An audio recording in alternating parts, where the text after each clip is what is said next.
ان لوگوں کو اللہ کیسے عذاب دیتا ہے۔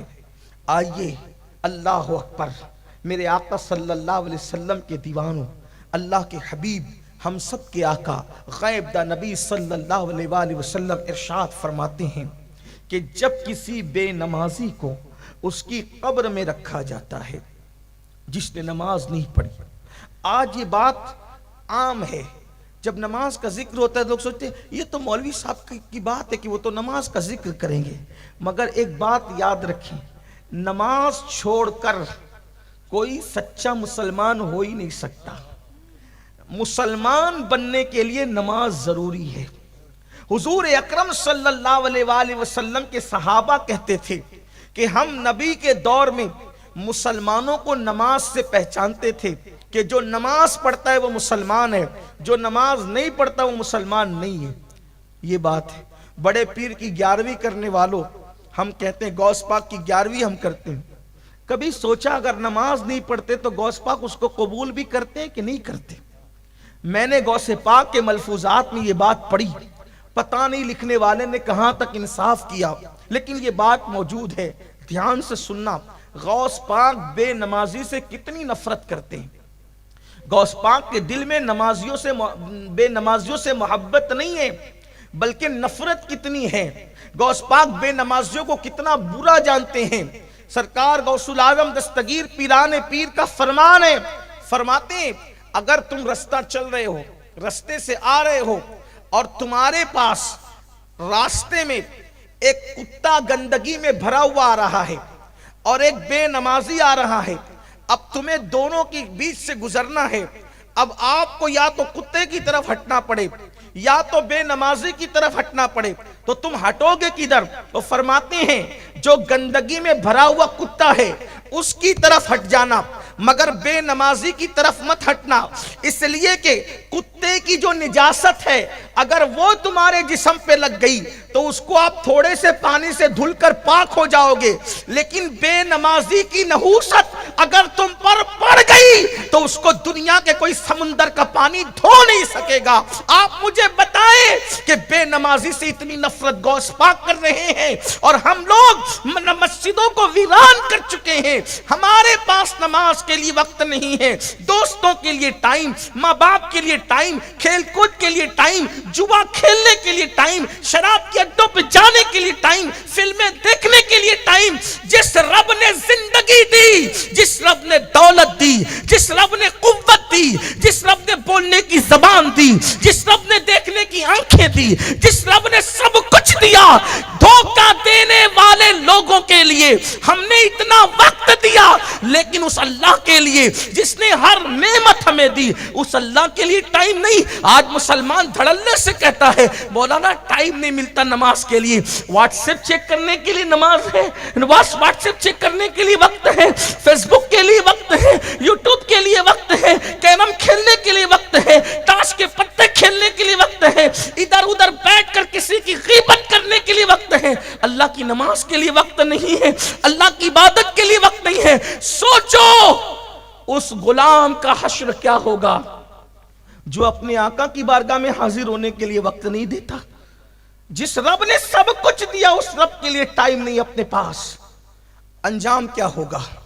انجام کیا ہوگا؟ سنو، اللہ کرے کسی کے دل میں بات اترے، اپنے حال پہ رحم کر لو، اس سے پہلے کہ ہماری نماز جنازہ پڑھی جائے نمازی بن جاؤ، اس سے پہلے کہ موت کا فرشتہ آ کر ہمارے جسم کا تعلق ہماری روح سے توڑ دے بدل جاؤ، ورنہ پچھتانے کے سوا کچھ ہاتھ نہیں آئے گا۔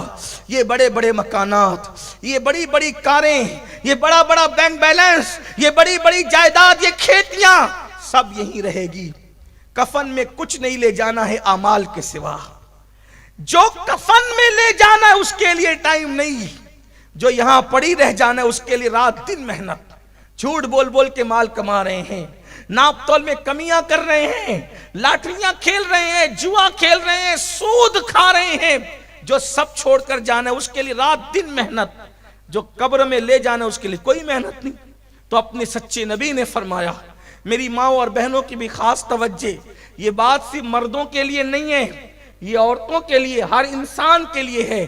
میرے آقا فرماتے ہیں صلی اللہ علیہ وآلہ وسلم کہ جب بے نمازی کو اس کی قبر میں رکھا جاتا ہے تو 99 سانپ 99 سانپ اس کی قبر میں ڈال دیے جاتے ہیں اللہ کی طرف سے۔ 99 سانپ، یہ کوئی کہانی قصہ نہیں، یہ کسی عام انسان کی بات نہیں، یہ اللہ کے رسول کا فرمان۔ اور نبی کی حدیث کا انکار کرنے والا اور مذاق اڑانے والا مسلمان نہیں ہو سکتا۔ اپنے نبی نے فرمایا، اپنے سچے رسول نے فرمایا 99 سانپ اللہ اس کی قبر میں مسلط کرتا ہے۔ اور ان سانپ کی طاقت کا عالم کیا ہے؟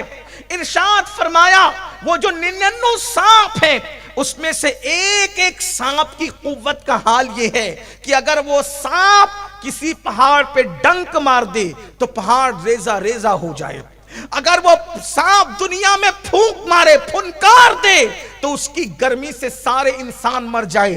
ایک سانپ اتنی طاقت والا ہے، ایسے طاقتور 99 سانپ بے نمازی کی قبر میں مسلط کیے جاتے ہیں۔ اس نے اگر فجر کی نماز نہیں پڑھی تھی تو ظہر تک وہ سانپ اس کو ڈستے رہتے ہیں۔ اللہ اکبر، پھر ظہر نہیں پڑھی تھی، عصر تک وہ سانپ اس کو ڈستے رہتے ہیں۔ مغرب نہیں پڑی تھی، مغرب تک کے وہ سانپ اس کو ڈستے رہتے ہیں۔ عشاء نہیں پڑی تھی، اللہ اکبر، مغرب نہیں پڑی تھی، عشاء تک سانپ ڈستے رہتے ہیں۔ عشاء نہیں پڑی تھی، فجر تک سانپ ڈستے رہتے ہیں۔ یہ ڈسنے کا سلسلہ اللہ اکبر اس وقت تک چلتا رہے گا جب تک اللہ چاہے گا۔ اب آپ مجھے بتائیں، اگر چھوٹا سا کیڑا ہمیں ڈنک مار دے، اگر چونٹی ہمیں کاٹ لے، کتنی تکلیف ہوتی ہے، کتنا درد ہوتا ہے۔ بچھو ڈنک مارے، اس اللہ نہ کرے کسی کو کبھی بچھو نے کاٹا ہو، جن کو کاٹا ہو ان کو پتا ہوگا کہ پورے جسم میں ایک انگار سی ہو جاتی ہے، ایک جلن سی ہو جاتی ہے۔ دنیا کا بچھو، کھیت کا بچھو ایک ڈنک مارے تو انسان ایسے تڑپتا ہے اور ایسے بلکتا ہے کہ اللہ اکبر، اس کو قرار نہیں آتا۔ تو جس کو اللہ کے مسلط کی ہوئے سانپ ڈستے ہوں گے اور پھر وہاں کوئی بچانے والا نہیں، نہ ماں بچانے والی، نہ باپ بچانے والا، نہ بھائی بچانے والا، سوچو ہم اپنے آپ پہ کتنا ظلم کر رہے ہیں۔ بتاؤ، ایک وقت کی نماز کے لیے 10 منٹ سے زیادہ کا ٹائم نہیں لگتا۔ اگر ہم 10 منٹ کا ٹائم ایک نماز کے لیے نکالیں، 5 وقت کی نماز کے لیے 50 منٹ کا ٹائم ہے، یہ 50 منٹ ہم نکال دیں تو کتنے بڑے عذاب سے بچ جائیں گے۔ ارے عذاب سے تو بچ ہی جائیں گے، لیکن ساتھ ہی ساتھ ہمارا انعام کیا ہوگا؟ ہماری قبر کو انشاءاللہ نماز کی برکت سے جنت کے باغوں میں سے ایک باغ بنا دیا جائے گا۔ بلکہ حدیث پاک میں آتا ہے جب نماز پڑھنے والے کو اس کی قبر میں رکھا جاتا ہے، نماز پڑھنے والے کو اس کی قبر میں رکھا جاتا ہے تو وہ کیا دیکھتا ہے کہ سورج غروب ہو رہا ہے۔ ہر بندے کو جب قبر میں رکھا جاتا ہے تو کیا دیکھتا ہے کہ وہ سورج غروب ہو رہا ہے، یعنی عصر کا وقت ہوتا ہے۔ تو وہ جو نمازی ہوتا ہے وہ کہتا ہے فرشتوں سے ہٹو ہٹو، ابھی میں نے عصر کی نماز نہیں پڑھی ہے، کیونکہ اس کو نماز کی عادت ہوتی ہے۔ وہ کہتے ہیں بعد میں باتیں ہوگی، پہلے مجھے عصر کی نماز پڑھ لینے دو، میری نماز جاتی ہے۔ اور فرشتوں کو اللہ کہے گا اب پوچھتے کیا ہو، دیکھتے نہیں کہ میرا بندہ میرا کتنا وفادار ہے، اس لیے اس کے لیے جنت کا بستر لگا دیا جائے۔ اور اس بندے کے لیے جنت کا بستر لگا دیا جاتا ہے۔ اور اس بندے کے لیے جب جنت کا بستر لگتا ہے تو وہ دیکھتا ہے کہ ایک دلہن اس کی قبر میں موجود ہے، ایک دلہن اس کی قبر میں موجود ہے۔ بھائی چھوڑ کر چلے گئے، وہ بچے چھوڑ کر چلے گئے، دوست چھوڑ کے چلے گئے، احباب چھوڑ کے چلے گئے، سب چھوڑ کر چلے گئے۔ وہ پریشان تھا لیکن دیکھتا ہے کہ ایک دلہن اس کی قبر میں موجود ہے۔ کہتا ہے آپ کون ہیں؟ تو وہ گھونگٹ اٹھا کر کہتی ہے میں تیری نماز ہوں، جب میرا وقت آتا تھا تو تو سب کو چھوڑ دیتا تھا، آج تجھے سب نے چھوڑ دیا ہے تو تیرا دل بہلانے کے لیے اللہ نے مجھے تیری قبر میں بھیجا ہے۔ اب قیامت تک میں تیرا ساتھ دیتی رہوں گی، تیرا دل بہلاتی رہوں گی۔ اس لیے میرے عزیز بھائیوں، سفر میں رہو تو بھی نماز پڑھو، گھر پہ رہو تو بھی نماز پڑھو، خوشی ہو تو بھی نماز پڑھو، غم ہو تو بھی نماز پڑھو۔ اور یاد رکھنا، یہ مت سوچنا اللہ میری قبول کرے گا کہ نہیں کرے گا، یہ بات دماغ سے نکال دو۔ یہ بات دماغ سے نکال دو، میں ان پڑھ ہوں، میں جاہل ہوں، میں تو دیہاتی ہوں، میں تو گوار ہوں، وہ میری قبول کرے گا کہ نہیں کرے گا؟ واللہ اس کی بارگاہ میں زبانیں نہیں دیکھی جاتی، اس کی بارگاہ میں تو دل کے جذبات دیکھے جاتے ہیں۔ جب کوئی بندہ دل سے جھک جاتا ہے، ایک ہی سجدے پر اللہ اس کو جنت کی بشارت عطا کر دیتا ہے۔ یہ ایک سجدہ جسے تو گرہ سمجھتا ہے، یہ ایک سجدہ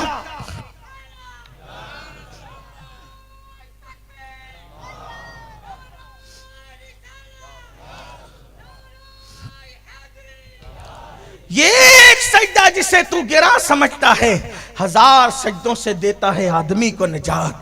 آج کل جہاں مرد نماز سے دور ہے، میری مائیں اور بہنیں بھی کوسوں دور ہے، اور میری مائیں بہنیں کہتی مولوی صاحب ہمیں بچوں کو کھلانا پڑتا ہے، بچوں کی پرورش کریں، مرد تو چھڑے ہیں، مرد تو ان کو کوئی پرابلم ہی نہیں ہے، ہمیں بچے پالنے پڑتے ہیں، بچوں کو کھلانا پلانا ہے، کپڑے دھلنے ہیں، کھانا بنانا ہے، یہ کرنا ہے وہ کرنا ہے۔ میں پوچھنا چاہتا ہوں میری بہنوں، یہ بتاؤ بچے صرف تمہارے ہیں یا سیدہ فاطمہ الزہرا کے بھی بچے تھے؟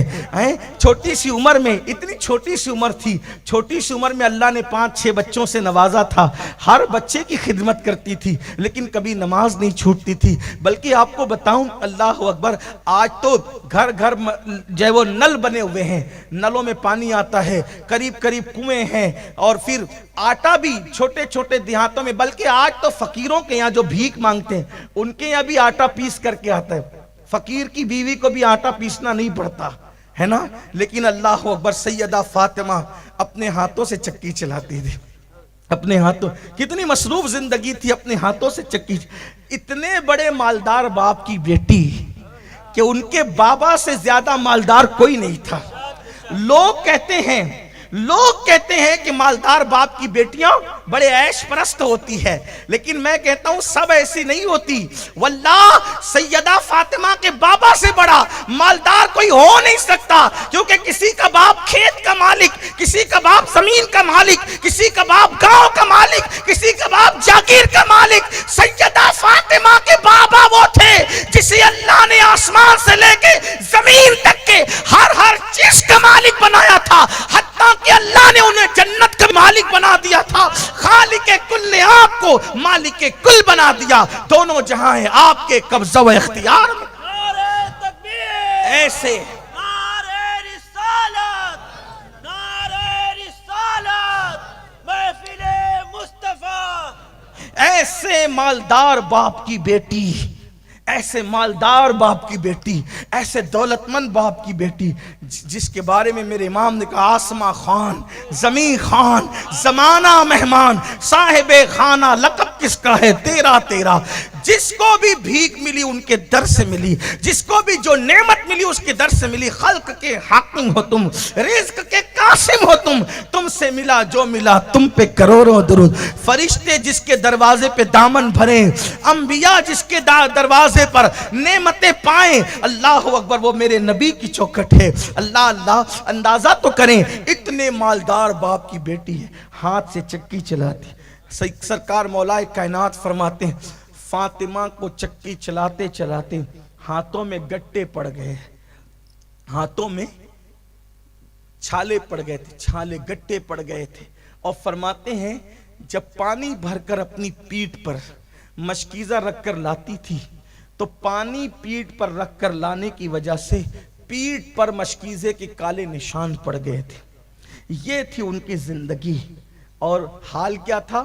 نماز تو نماز ہے، فرض تو فرض ہے، واجبات تو واجبات ہیں، تہجد ہو یا رات کی عبادت ہو۔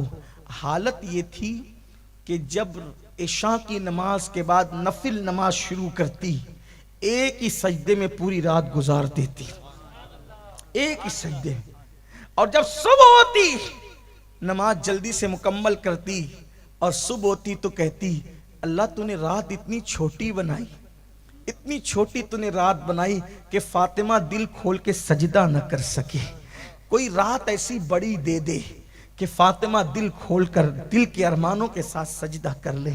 سیدہ فاطمہ کو عبادت کے لیے رات چھوٹی پڑتی تھی، اور میری ماں اور بہنوں کو فلمیں دیکھنے کے لیے۔ اور سیریل دیکھنے کے لیے رات چھوٹی پڑتی ہے، رت جگہوں میں ناچنے کے لیے رات چھوٹی پڑتی ہے، بے پردہ گھومنے کے لیے رات چھوٹی پڑتی ہے۔ آپ غور تو کریں، ہم جہنم خرید رہے ہیں،